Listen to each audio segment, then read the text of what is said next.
What is going on, guys? Welcome to another episode of Country Boys RC. Today I figured, I would come out, turn the camera on here in the shop, and just give y'all guys a look at a couple of vintage RCs that I picked up. Would have done it sooner, but the weather here in Georgia has been kind of crappy for the past few days. Been getting a lot of snow and ice, and haven't been able to really get out here to the shop and do any work. The two cars I've got sitting here in front of me are vintage 1/10 scale Bowlink cars. Both of them are on-road cars. The reason I say they're vintage, basically both these cars were manufactured early 90s. The electronics in the blue one here really gives away how old they are. This one here, I wasn't sure because, it's got suspension on the rear pod. It's got suspension on the front. It's got, more or less the associated style on-road cars, technology. Yes, it does have an old style individual cell battery system on it. But, I wasn't sure how old this car was, so I actually had to do some research. This is a mid-90s manufactured car. This one here is earlier than that. So, you'll see a big difference when I show you guys, what they look like. The boxes behind them, these are the original boxes. These are not reproduction boxes that I've got just as a, display or anything. This one here is for the Round Tracker 2, which is the blue one here. The one that's kind of chewed up here in the corner that's missing a little bit of, the artwork on the box. That is actually for this one without the body. It's called the LTO Pro. Go ahead and start with this one here because, there's less to go over with this one. Like I said, this is the LTO Pro 1/10 scale on-road car. It's got an adjustable rear wing on it. Possibly, if you want to run dirt or, indoor oval track or something. It's got rubber, really, good gosh, really, really hard rubber tires on it. I don't see a brand on them anywhere. I don't know what compound these are, but the fronts are a little bit softer than the rears. Looks like it's got a 48 pitch gear on the rear axle. It's got aluminum side plates here on the rear pod.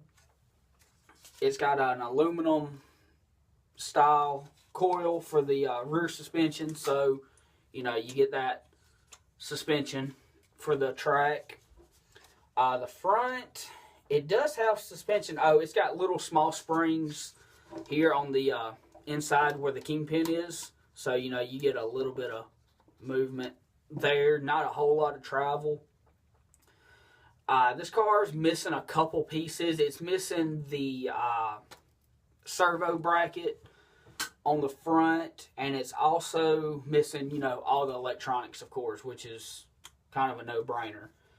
The bearings in the rear, they seem to be in really good shape. Doesn't have any wobble to it whatsoever. Looks like it is a ball diff on the rear. I can see the ball bearings inside of it. Looks like 1, 2, let's see here. 1, 2, 3, 4, 5, 6 ball bearings on the rear for the differential. Chassis is in really good shape for the age of it. There's no, big scuffs or, real big nicks in it from where, it's run on a really rough track. So this car was actually taken really good care of. The guy got it from, he said that he'd raced it and it was a winning car. So This one here, I'm probably going to go and just put a brush system on it that I've got sitting over on the shelf. Probably just going to run a mild brushed motor, probably a 13, 14 turn brushed motor with a Novak T1 ESC on it. Servo, I'm going to run this one here. I've actually got it sitting. It's a JR servo, model number NES 507. So that'll probably get mounted on the front once I find the two little brackets for the servo. I do have a indoor oval track nearby that runs like dirt modified style cars. I'll probably look at swapping out these tires for possibly a set of groove tires and taking it out there and running it. So that is the LTO Pro. The next car here, the real gem of the bunch, is this one here. This again is the Round Tracker 2. It's another 1/10 scale Bolink branded on-road car. The body is supposed to be a early 90s Thunderbird body. It's in really good shape. There's only 2 cracks in the body. There's one here on the front bumper and then one here on the side. Not bad. I'm sure, you know, a little shoe goo and some tape behind it, and you wouldn't ever know it was damaged. The body has been run. It has been raced. It does have, you know, its spots where the guys run into the wall or hit another car. I'm not really concerned with that because this car is going to be more of a shelf queen than a race car. Underneath the body, you've got a 4-cell nickel metal pack with a Tamiya connector. That was kind of standard back in the 90s. Again, this has got old style electronics on it, something you don't see. The first thing I want to show y'all guys is the speed control. Here's the speed control for it. It is actually a servo controlled speed control. Wiper arm. You got your braking zone here in the front, and then the rest is your speed area. Ever how far over it is how fast you'll go. You got another servo here for the steering, of course. No suspension whatsoever in this car. The only suspension you have is the amount of flex that this front piece here, this front plate where your front wheels connect to. It's more like a control arm. It's a solid control arm, left to right. Ever how much that flexes is your suspension. On the rear, you've got a brushed 540 size motor. The box inside here, I've actually got the original instructions and the build sheet that come with this kit. I was flipping through it and noticed in the back of it the replacement parts for the motor. It is actually a Yokomo branded stock motor. Don't know the part number off my hand. I'll post it in the description down at the bottom. The motor is actually connected with a Tamiya plug. This is something I wasn't real sure why it was this way, but I did some research, looked at some old race footage on YouTube, you know, people running these old cars.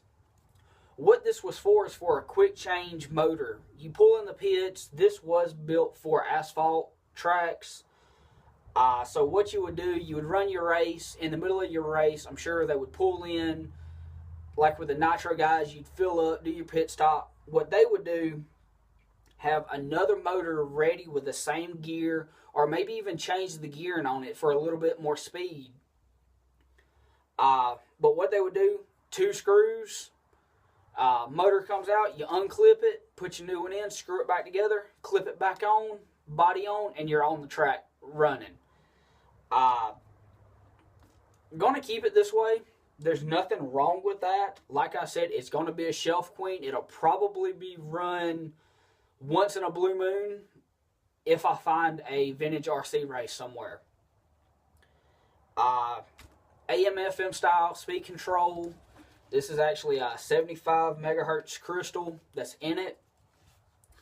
The tires on it are Bowlink branded foam tires, front and rear. The wheels on the back side back here, they actually say Champion RC-2. So that'll be something else I've got to look into, so, to get some information on these. The chassis on this one is in good to okay shape. It's not in as good a shape as the LTO Pro. This one here does have some pretty deep gouges in it. It's missing some screws, and it's kind of beat up in spots, which, for the age of the car, I wouldn't expect it to be in pristine condition. Now, one of the things I just noticed when looking at this car, this front bumper here, I don't know if this is a factory front bumper, because from what I've seen in the instructions, this is not the front bumper that come on this car. It says Proline on it, so if y'all guys know of a bumper that this, like this, or what this kind of might have come off of, post it in the comments below, because I'm really interested to know what this come off of, because, somebody might be looking for it. And I'll be willing to, get rid of it, because I want this as original as possible. One of the things I didn't show y'all guys on the LTO Pro, but I will show y'all on this one, the bodies, they're not body clipped. They're actually held in with these little nuts that screw down onto the post. They're threaded posts. Really easy to do. You don't have to have any tools, just your fingers. Probably a whole lot easier to pull these off than, those little body pins. The rear end on this, it is not a ball bearing differential, so this is a solid rear. You can change the rear gear here on it by removing the tire here on the back and sliding it all off and changing out your gearing. The gearing on this one looks like a 48 tooth pitch. I put a good battery on this over at a friend's house, and threw another crystal in it off of his car. This car does run. The motor's in good shape. It's not real strong. It seems to be lacking on top end. It may be the gearing, or it could be, the brush is just wearing down. But my plans with this, take it apart, clean it up, get all the dirt and dust off of it, make it look good, and just have it set up on the shelf here in the shop for you guys.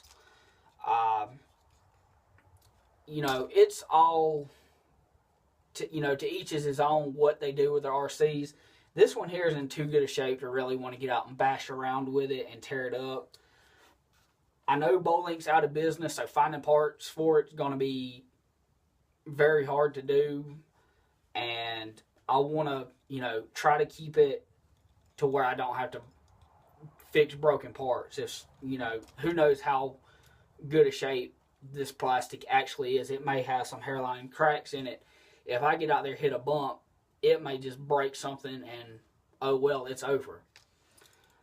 But I figured I'd give y'all guys a look at that today.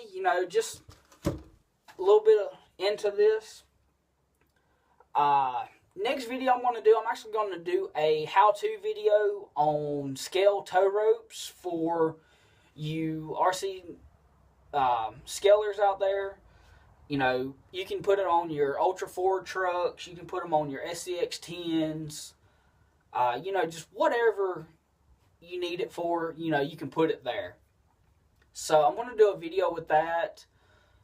It'll probably be next week before that one gets posted, because we're supposed to have some more bad weather coming in, and it's going to be hard to get out here to the shop and film that with cold weather and not having any heat in here. So, but we will see y'all guys on the next one. If you haven't already, go ahead and hit the like button below. Click on the subscribe button, and we will see you guys on the next one.